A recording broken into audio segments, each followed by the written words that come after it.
Alors, on vous propose de démarrer ce webinaire de présentation de l'appel à manifestation d'intérêt, innovation, transformation et valorisation des protéines végétales. Avant de démarrer, quelques règles pratiques. Donc, on va vous demander à tous de désactiver vos caméras et de couper vos micros. Si vous avez des questions, utilisez le chat. Il y en a qui ont commencé à le faire et on les traitera en fin de présentation. Et juste à titre d'indication aussi, vous recevrez dans les 48 heures un questionnaire de satisfaction. Votre avis nous intéresse, donc ça sera important d'y répondre. On va peut-être commencer par se présenter. Donc, cette AMI est opérée dans le cadre de la stratégie régionale de l'innovation, dans le domaine de spécialisation intelligente, alimentation saine et durable et territorialisée, que nous co-animons à 3. Donc, je suis Pascale Mouy de l'agence ADOC, chargée de mission innovation en agro-industrie. Laurence? Je suis la collègue de Pascal, basée à Montpellier, donc chargée de mission innovation agro-industrie également. Bonjour à tous, donc Aurélie David, directrice projet au pôle de compétitivité Agri-Sud-Ouest Innovation. Voilà, donc c'est un AMI qui est opéré dans le cadre de la stratégie régionale de l'innovation que nous co-animons donc ADOC et Agri-Sud-Ouest Innovation. Et cette thématique protéines végétales a fait l'objet d'un travail avec le groupe qui travaille sur ces sujets d'alimentation saine, durable et territorialisée. Et du coup, c'est une filière d'avenir pour la région. On entend par protéines végétales des protéines issues de végétaux, donc oléagineux, légumineuses, céréales, mycoprotéines ou graines comestibles. Donc ce sujet est en phase avec le plan protéines végétales du ministère de l'Agriculture, également avec le pacte pour l'alimentation durable de la région Occitanie, et il répond aussi aux objectifs des filières agricoles viables, économiquement durables et mieux adaptées au changement climatique qui sont portés par les agences de l'eau. Donc cet appel à manifestation d'intérêt, c'est une première sur ce domaine de spécialisation intelligente. Il vise à identifier des projets innovants qui ont pour objectif de contribuer au développement d'une dynamique régionale de la faisabilité au déploiement. Donc il est coordonné par ADOC et Agri-Sud-Ouest et nos partenaires sont donc la DRAF, la région, les agences de l'eau, FILEG, la Chambre régionale d'agriculture, la coopération agricole et AREA.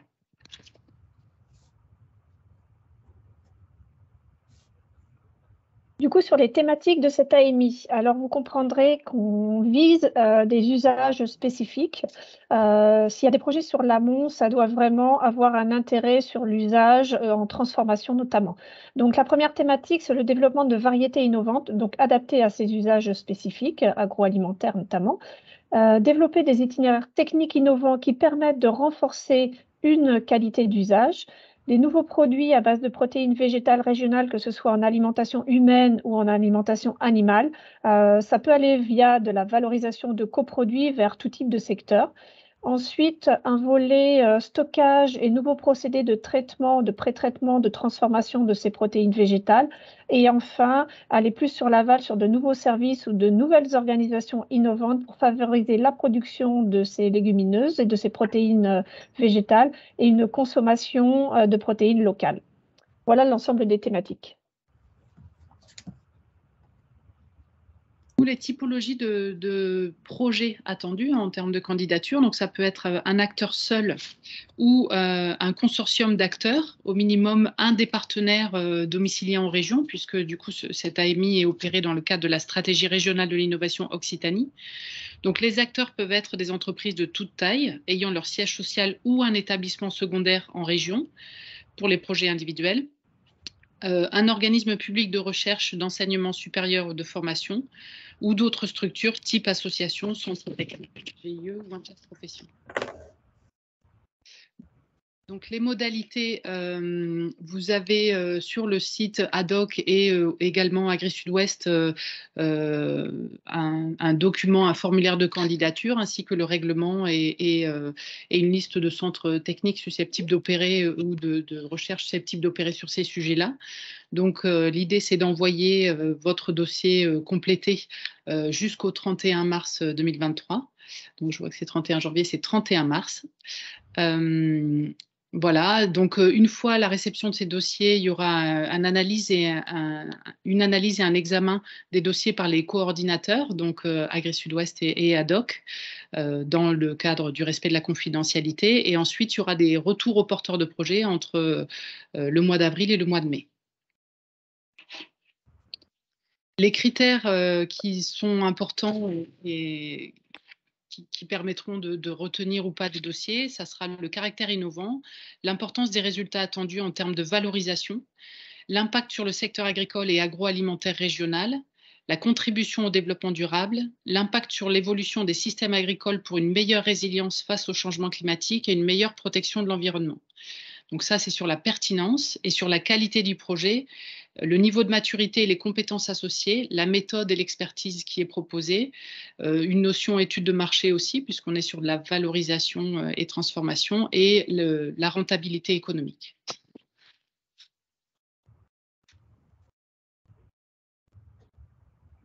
Ton micro, Laurence. Ton micro est coupé. On va vous parler des financements. Donc, on souhaitait vous rappeler que ceci est un AMI, un appel à manifestation d'intérêt, donc pas un appel à projet avec des financements dédiés. Donc, notre proposition, c'est de vous accompagner vers des dispositifs existants dédiés, donc qui sont assez nombreux. On va vous faire on va vous faire une présentation de ces dispositifs. Certains sont réservés à la thématique des protéines végétales, dont d'autres sont plus généralistes sur la filière agri-agro. Donc, nous nous sommes prêtés au jeu de cartographier les dispositifs. Et les slides qui vont vous être présentés n'ont pas vocation à être exhaustives, mais vous permettre de voir un petit peu la diversité des guichets qui pourraient être sollicités pour vos projets. Donc, des prérequis à partager importants lorsqu'on parle d'innovation et de financement d'innovation, c'est que les attentes des financeurs, que ce soit l'État ou la région, sont d'attendre des projets qui vont permettre d'avoir des avantages compétitifs durables. Et donc, on va avoir quand même une attention particulière sur l'impact du projet en termes de développement de chiffre d'affaires pour les entreprises et d'emploi en région. Donc, sur cette première slide, on a essayé de cartographier l'ensemble des dispositifs pour soutenir l'innovation sur les projets individuels.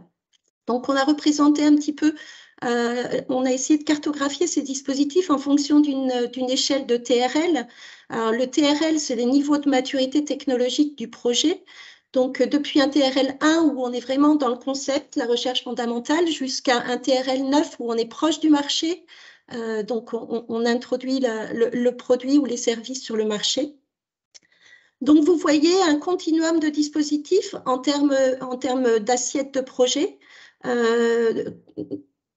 Et puis, donc des dispositifs qu'on ne va pas vous présenter en détail parce que c'est aussi l'objet de notre travail au niveau de cette AMI, c'est d'essayer de mettre votre projet, de l'orienter vers les dispositifs qui nous semblent les plus pertinents par rapport à vous.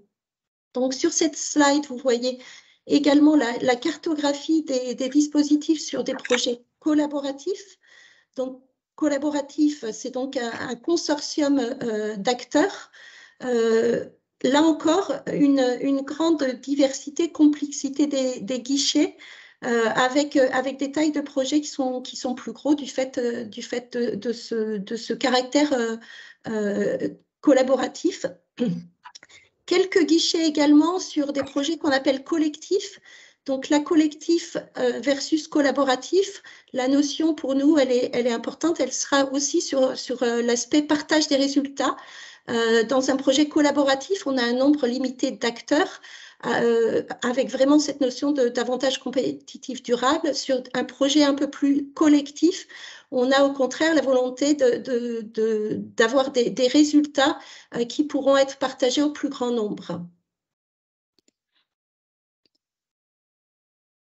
Du coup, sur l'actualité des partenaires, alors on va vous proposer, donc les DRITS et les DRAF d'Occitanie, un webinaire sur la présentation des dispositifs de France 2030 sur les thématiques agri-agro. Donc ce webinaire aura lieu le 3 février prochain entre 16 h et 18 h. Nous vous transmettrons la présentation, vous aurez le lien d'inscription. Ensuite, l'Assemblée générale de FILEG avec une table ronde sur les enjeux de la sélection variétale qui aura lieu le 14 mars prochain. Réservez d'ores et déjà votre date et vous avez le lien d'accès à ces informations sur le site de FILEG.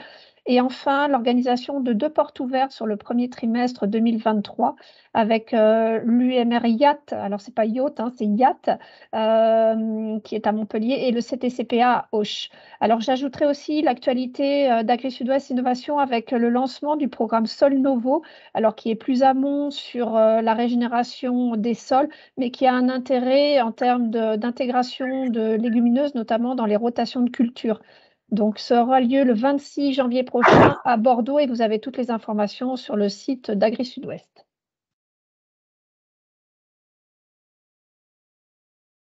Du coup, on va peut-être regarder si vous avez des questions par rapport à la présentation de cette AMI. Du coup, vous retrouvez tout le règlement sur le site ADOC et également sur le site Agri Sud-Ouest. Donc, est-ce que vous avez des questions par rapport à ça? Alors, une première question, oui, sur la thématique de valorisation des coproduits de la filière, est-elle éligible pour l'AMI? Oui, tout à fait. Oui, il n'y a pas de problème, on est bien dans les thématiques retenues. Je n'ai pas d'autres questions. N'hésitez pas à poser dans le chat vos questions. Il y a une question de Clémence qui a levé la main. Je ne sais pas si elle veut... Oui, je veux bien. En fait, si je comprends bien, on fait un dossier sur un projet qu'on voudrait mettre en place et ensuite vous nous orientez vers des dispositifs pour pouvoir, par exemple, pour les appels à projets, c'est pour pouvoir demander de l'argent par rapport au projet qu'on va mettre en place. Là, vous allez juste nous orienter ensuite vers les d'autres dispositifs à candidater. C'est ça, si j'ai bien compris. Oui, alors là, l'idée, c'est de présenter en fait votre projet aussi à un comité des financeurs. On l'a un petit peu introduit là dans la partie comment ça va se passer, c'est-à-dire que on va examiner vos projets et puis on les présentera à un comité des financeurs mixte, hein, État, région, et région avec les 2 directions, agence de l'eau. Et on fait une présentation du projet. Donc, cet AMI, il a pour vocation à identifier des projets. Certains vont être matures et vont être prêts à passer en mode dossier recherche de financement. Et d'autres sont peut-être un peu plus amont et pas forcément bien structurés. Et ce qu'on vous propose aussi, c'est d'appuyer à la structuration du projet en essayant de favoriser les mises en relation qui nous sembleraient pertinentes et puis en vous aidant aussi à la construction de ces projets. D'accord, parce que moi, je suis un sélectionneur, donc j'ai l'habitude de répondre à des appels à projets. Donc, je sais comment c'est lourd de faire des dossiers d'appel à projets. Du coup, j'essaye de savoir un peu si on se met dedans ou pas. Du coup, des questions dans le chat. Les dates des portes ouvertes de l'UMR YAT et du CTCPA sont-elles calées? Non, elles ne sont pas encore calées. On tiendra à informer les gens qui sont intéressés. Elles sont prévues au mois de février, mais on n'a pas encore les dates. Dès qu'il y a les dates, en fait, on nous fera savoir. Ça sera limité. Ça sera, du coup, il faudra s'inscrire, mais on est en train de caler les dates. Voilà, d'ici 15 jours, on devrait avoir des dates. Merci Pascal. Alors, des prérequis pour les dossiers de candidature sont-ils nécessaires? Une question de Clément William. Alors, je ne sais pas ce que la personne entend par prérequis. C'est ça. Si vous pouvez prendre la parole, Clément. Clément? Pas Clément avec nous. Oui. Sur le site, hein, vous avez donc le règlement de l'AMI ainsi que le formulaire de dossier de candidature Donc, vous verrez un petit peu tout ce qui vous est demandé pour exposer votre projet. Je ne sais pas si je réponds bien à la question. Une autre question, de qui est composé le comité de restitution finale?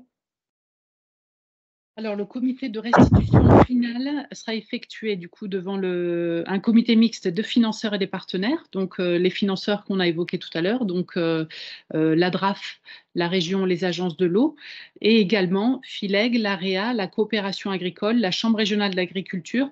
Et c'est important de préciser que cette restitution des résultats de l'AMI sera sur la base du résumé non confidentiel que vous avez dans le dossier, dans le formulaire de candidature qui est téléchargeable sur nos sites respectifs. Donc, on sera vraiment sur cette restitution finale sur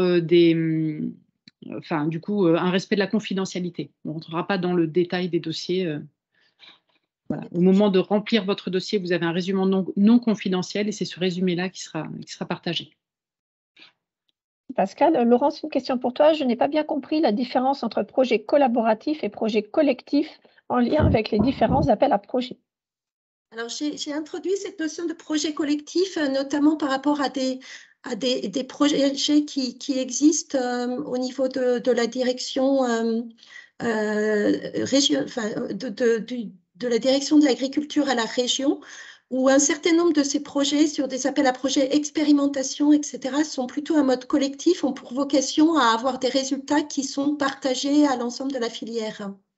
Donc, la notion de collaboratif versus collectif, on le définirait collaboratif. On a un nombre limité d'acteurs réunis en consortium qui se partagent les résultats.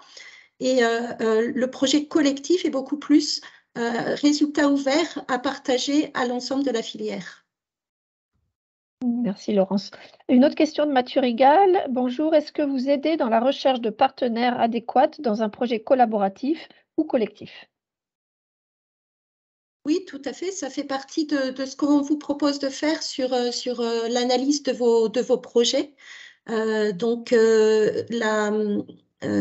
est passé peut-être un peu vite, mais c'est tout à fait détaillé dans le règlement. C'est-à-dire qu'en fonction de vos besoins, on vous propose pour des projets qui auraient encore besoin d'être structurés à la recherche de partenaires, de faire cette recherche avec vous, pour vous. Merci Laurence. Une autre question, au regard des appels à projets déjà identifiés, avez-vous une idée du budget minimal du projet requis pour être éligible à au moins un appel à projet? Et la personne avait vu qu'il y avait pas mal d'assiettes minimales variables. Oui, alors sur les slides cartographie des dispositifs, c'est vrai que sur les projets individuels, on va dire que l'assiette minimale du projet, c'est souvent aux alentours de 40 000 €. Je pense notamment à un dispositif de la région qui s'appelle le contrat innovation, qui va être relancé à partir du mois d'avril, donc un timing compatible avec cet AMI. Donc 40 000 € sur, par exemple, un dispositif contrat innovation. Quand on est sur des projets après un peu plus ambitieux, individuels toujours, on a un autre guichet. Alors peut-être on va revenir sur cette slide cartographie projet individuel, peut-être pour illustrer un peu mieux ça. Voilà, donc à partir de 200 000 € d'assiette, on a des dispositifs qui sont mixtes région-État, et notamment l'appel à projet France 2030 régionalisé, mais où là effectivement, on a un seuil, un plancher de projet aux alentours de 200 000 €. Et ces planchers, entre guillemets, de projets, eh ben, ils sont un petit peu plus hauts encore pour les projets collaboratifs. Merci Laurence. Une question de Joanne Coulon qui a du mal à apprécier quel niveau de maturité doit avoir le projet candidat pour être sélectionné par l'AMI. Est-ce au stade d'une simple réflexion ou faut-il davantage avoir maturé un peu le projet? Alors, peut-être là, on peut revenir aussi sur la slide. En fait, c'est un AMI, donc pour nous, la maturité du projet n'est pas bloquante, c'est-à-dire on peut avoir des projets un peu en déclaration d'intention, mais dans ce cas-là, ce qu'on vous proposera, c'est de vous aider à structurer votre projet, où on peut avoir des projets qui sont déjà très, très clairs et très, très bien construits, et dans ce cas-là, on vous proposera plutôt de vous appuyer sur le financement. Alors, du coup, il y a Vincent qui demande le lien à transmettre pour répondre au dossier. Donc ça, vous pouvez les télécharger. Peut-être qu'on peut le mettre dans le chat, Pascal. Merci. Une question de Patrice Gallop. Les travaux en vue de développer une filière basée sur une nouvelle espèce végétale sont-ils éligibles ou trop amont pour cette AMI? Alors, pas forcément, enfin difficile, pas forcément trop. Ouais, il y a notamment, et on l'a fait figurer sur la cartographie des dispositifs, des appels à projets expérimentation qui pourraient peut-être répondre à ce genre de projet, de mise en place de nouvelles filières. Et puis, peut-être aussi certains dispositifs ADEME qui peuvent être qu'on n'a pas cartographiés, qui peuvent parfois être utilisés. Donc là encore, ça ne sera pas forcément bloquant de ce genre de projet. Après, ce qu'on a dit tout à l'heure, c'est qu'il faut quand même qu'il y ait un lien avec un usage innovant ou une transformabilité innovante. Donc, il faut que ça fasse un lien avec l'aval de la filière. Et avec le marché. On est dans quand même, c'est un appel à manifestation d'intérêt, donc pas un appel à projet, et c'est orienté innovation, donc transformation et valorisation. Donc, une question de Laetitia Palmade. Est-il prévu un autre appel à projet en 2023 si nous ne sommes pas prêts? Alors, ce n'est pas le 31 janvier, c'est le 31 mars, du coup. Donc, peut-être que pour Laetitia, ça laisse un petit peu une bouffée d'oxygène pour avoir le temps de déposer le projet. Mais du coup, je ne suis pas sûre qu'il y ait d'autres AMI au cours de l'année, hein, Pascal. Non, voilà, c'est vraiment une première. Après, effectivement, vous avez nos contacts. C'est une réflexion qui est globale au niveau de la stratégie régionale de l'innovation. Il y a aussi, du coup, l'association FILEG. Enfin, ça veut dire qu'en dehors de cette AMI, vous pouvez quand même nous contacter. L'objectif, c'est d'avoir une vision globale de ce qui se passe au niveau régional sur les protéines végétales, où sont les forces et les faiblesses. Et donc, de ne pas hésiter non plus à nous solliciter, même après la deadline du 30 mars, pour échanger sur vos projets ou sur ce que vous envisagez de faire. Je crois qu'il y a Jean Malo qui souhaiterait poser sa question. Oui, bonjour à tous et à toutes. C'était juste, vous avez proposé plusieurs guichets pour lesquels les publics ne sont pas forcément éligibles ou les privés ne sont pas forcément éligibles. Ça donne quand même déjà une note aux endroits où on peut aller. Si on a une idée, en fait, si on a déjà un projet en tête et qu'on a clairement identifié un guichet auquel on souhaite aller, ça vaut peut-être le coup de vous le signifier dans notre AMI. Bon, ça rajoute une étape avant l'étape, mais c'est un peu dans la logique de co-construire avec les partenaires régionaux. Parce que BPI France, par exemple, si on est une grande entreprise, on ne va pas y aller. Et si on a un académique, encore moins. Donc, voilà, est-ce qu'il y a une place pour ça dans le formulaire pour vous solliciter j'ai identifié tel guichet, tel guichet? Vous pouvez le préciser de façon libre, hein. C'est vraiment une première et le document, et voilà, c'est un document Word, donc vous pouvez le préciser au moment d'envoyer votre candidature ou dans le cadre du dossier, il n'y a pas de souci par rapport à ça. Au contraire. Merci. Il y a un champ notamment sur les besoins et si justement vous avez déjà identifié certains guichets, etc., n'hésitez pas effectivement à le préciser. Donc une question. Oui, pardon, Jean-Malo. Pardon, excusez-moi. Et du coup, concrètement, le pôle et la région se positionnent comment dans l'accompagnement d'un projet qui est peut-être déjà maturé avec un certain nombre de partenaires? Comment vous proposez de nous accompagner dans la candidature à ces projets-là? Alors, ça peut être ce que disait Laurence et Pascal tout à l'heure, la recherche de partenaires, la sollicitation dans notre réseau, nous, pôle, parmi nos adhérents de partenaires entreprises, par exemple. Et puis après, d'aller proposer la labellisation du projet s'il est construit. Enfin voilà, il y a plusieurs phases éventuellement d'accompagnement en fonction de votre besoin. Ça, on le verra après en fonction de votre avancée, de la maturité de votre projet. Ok, d'accord, merci. Alors, une question, est-il possible de faire un partenariat entre 2 entreprises sans inclure un labo ou un centre technique? Oui, tout à fait. Après, ça va être de l'ingénierie financière pour arriver à financer ce type de projet. Mais oui, toutes les typologies de projets sont les bienvenus. Par contre, il y a certains guichets qui, avec ce type de consortium, 2 entreprises ne seront pas forcément éligibles. Je pense par exemple à un guichet IDEMO régionalisé pour un projet collaboratif où il faut qu'il y ait un centre de recherche forcément partenaire. Par contre, après, c'est là aussi où de l'ingénierie financière, c'est quelque chose qui s'opère à la, j'allais dire, de façon très. Chaque projet a sans doute sa solution. Et c'est ce qu'on vous propose de faire avec vous, c'est-à-dire cette espèce d'intelligence collective et d'orientation au mieux pour trouver une solution pour vos projets. Et c'est un peu l'intérêt de l'AMI, parce qu'effectivement, si c'est un projet avec 2 entreprises, ça veut dire qu'elles ont une vision globale et un objectif commun. Mais en ingénierie financière, ça pourrait être 2 projets individuels, potentiellement, mais avec un objectif commun. Donc ça, c'est des choses qui se verront au fur et à mesure et auxquelles vous pourriez ne pas répondre de façon collective si c'était un appel à projet très, très ciblé. Donc c'est l'intérêt de l'AMI.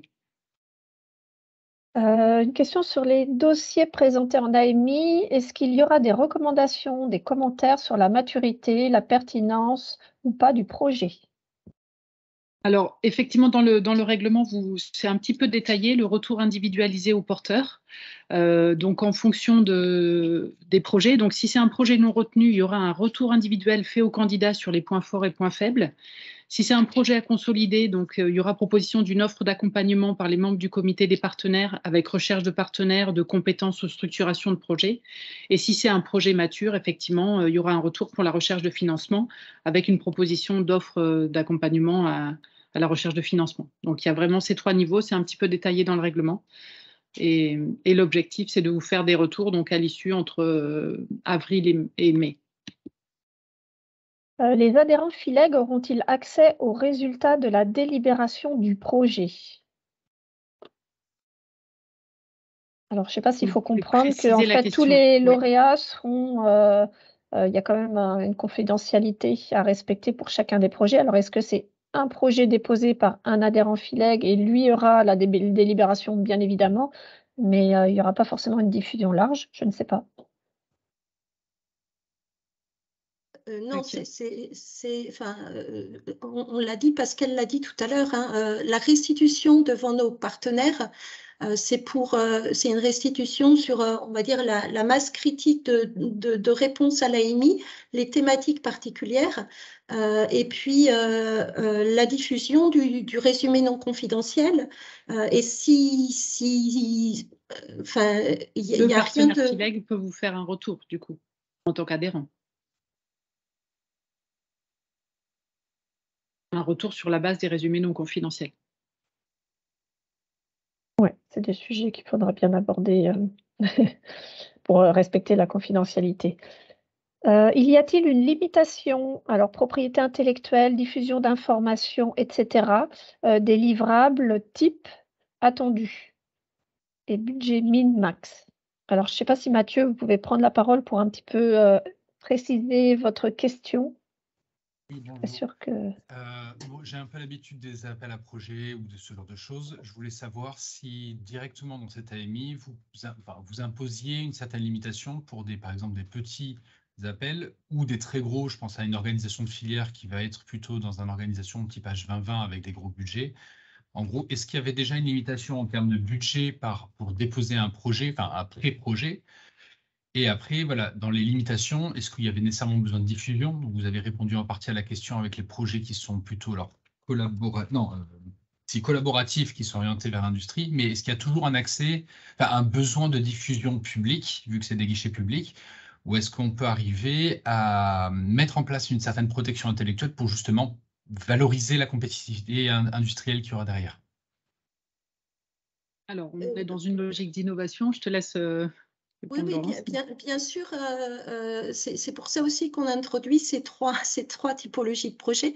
Les projets individuels ou collaboratifs, il n'y a pas de diffusion publique. Les résultats appartiennent soit à l'entreprise qui porte son projet individuel, soit au consortium d'acteurs qui s'est constitué en collaboratif, mais il n'y a pas de diffusion publique. Les résultats vous appartiennent. On est vraiment sur cette notion d'innovation, de créer des avantages compétitifs durables.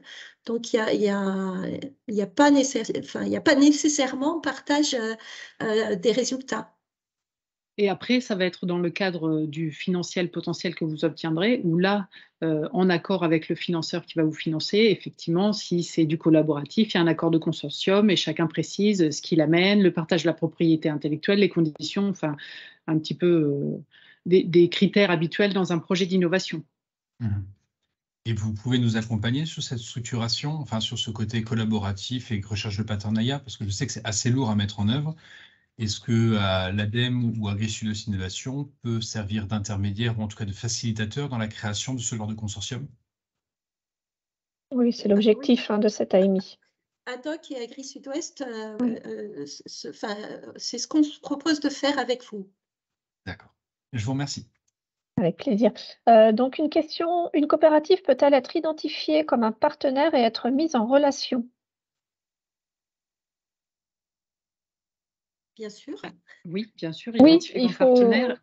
Il y a deux questions. Donc, identifié comme partenaire, oui, et mis en relation, c'est quoi qui est attendu?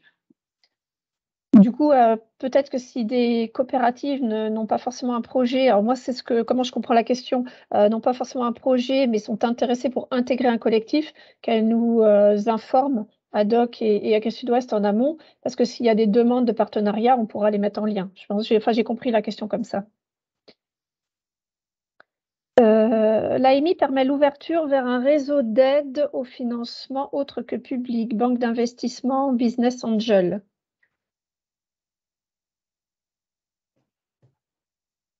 Alors là, on est dans le cadre d'un projet. Donc en général, les banques d'investissement et business angel, c'est plus le financement d'une entreprise. Donc là, on est plus sur du projet, donc a priori plutôt du financement public. Alors après, dans chacun de nos structures, on a la possibilité d'accompagner des entreprises vers le haut de bilan, comme tu dis Pascal, mais là, ça ne fait pas partie de l'AMI. Mais après, vous pouvez prendre contact avec les structures ADOC ou Agri Sud-Ouest et puis on pourra travailler avec vous, mais l'AMI n'est pas à vocation de financer les entreprises. C'est pas la question. Marie-Benoît, une question. Marie-Benoît anime un groupe filière légumineuse à l'INRAE selon les demandes de collaboration pour des consortiums avec des unités de recherche. Elle peut aider à la mise en relation avec des experts scientifiques recherchés.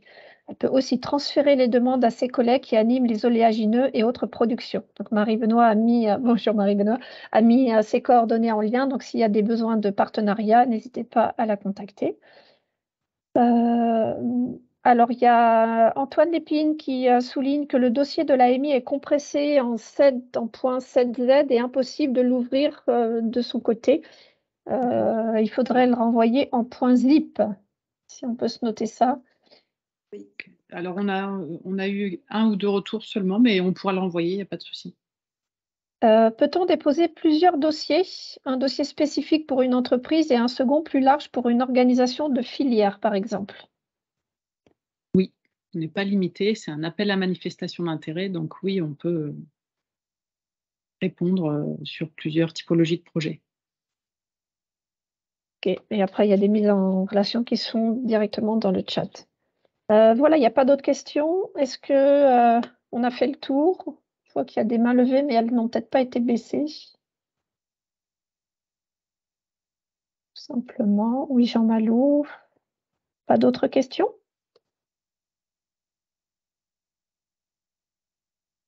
Alors, moi, je rejoins en cours de route, je suis tout ça, un gros parteriste. Juste une question pour me resituer. Donc, on est bien sur un dépôt d'intention de faire des projets et ensuite de l'aide entre guillemets au montage et au guichet. Nous, on a l'habitude de déposer des cases d'art, des France Agrimaire, etc. Là, aujourd'hui, est-ce qu'il y aura des guichets spécifiques au niveau de la région? Vous y avez peut-être déjà répondu, mais des guichets spécifiques pour ça au niveau de la région. Merci beaucoup. on y a un petit peu répondu donc, en disant que c'était un AMI, donc il n'y avait pas de guichet spécifique. Cet AMI il s'appuyait sur l'ensemble des dispositifs existants, avec notamment, on vous a présenté une petite cartographie des typologies de guichets sur les projets individuels ou sur les projets collaboratifs, collectifs. Donc, il n'y a pas de guichet dédié, il n'y a pas d'action dédiée. Par contre, il y aura cette ingénierie avec notamment les financeurs dans un comité d'études et qui marqueront leur intérêt ou qui nous confirmeront la possibilité d'aller vers tel ou tel dispositif existant. D'accord, merci. Est-ce qu'il y a d'autres questions? Là, il n'y en a plus dans le chat. Pascal, du coup, je te propose de Il y a conclure. une dernière question. Je vois une main levée. Soisy Collion. Oui, est-ce que vous m'entendez? Oui. Oui. Oui, bonjour et merci pour les informations de cet AMI. Je voulais juste clarifier quelque chose au niveau des financements. Donc, il y a un comité des financeurs qui met à disposition, chacun met ses dispositifs, voir si ça correspond ou pas.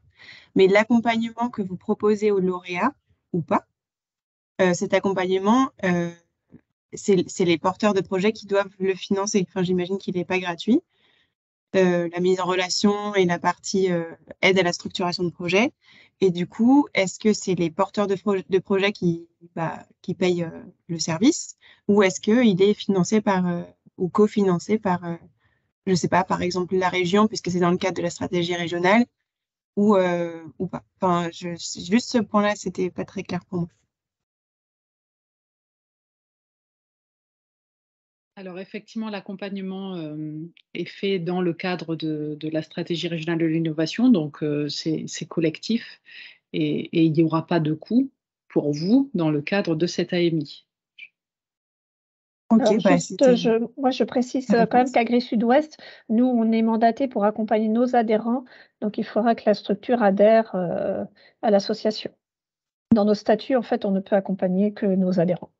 Voilà, et pour ADOC, du coup, il suffit que l'entreprise soit implantée en Occitanie. Merci beaucoup. Alors, pas d'autres mains levées. Je refais un tour sur le chat. Non, c'est bon. Pas d'autres questions. Pascal, tu peux conclure. Donc, pour la conclusion, merci pour vos participations. 3 points à retenir. Donc, la date de clôture de cet appel à manifestation d'intérêt, c'est le 31 mars 2023. Une seule adresse pour déposer vos dossiers. Donc, je vois qu'il y a une petite erreur, on va le corriger. C'est ami-protéines-végétales-agence-adoc.com et 3 contacts. Donc, Aurélie, David, Agri Sud-Ouest, Laurence Bontemps, Adoc et moi-même. Donc, nous vous remercions d'avoir participé et pour toute question, vous pouvez nous écrire. On remettra le lien, on vous enverra cette présentation. On vous invite à remplir le questionnaire de satisfaction qui vous sera envoyé sous 15 jours. Et merci à tous. Merci. Au revoir. Au revoir et bonne journée. Merci, au revoir, bonne journée. Merci, au revoir. Merci, au revoir.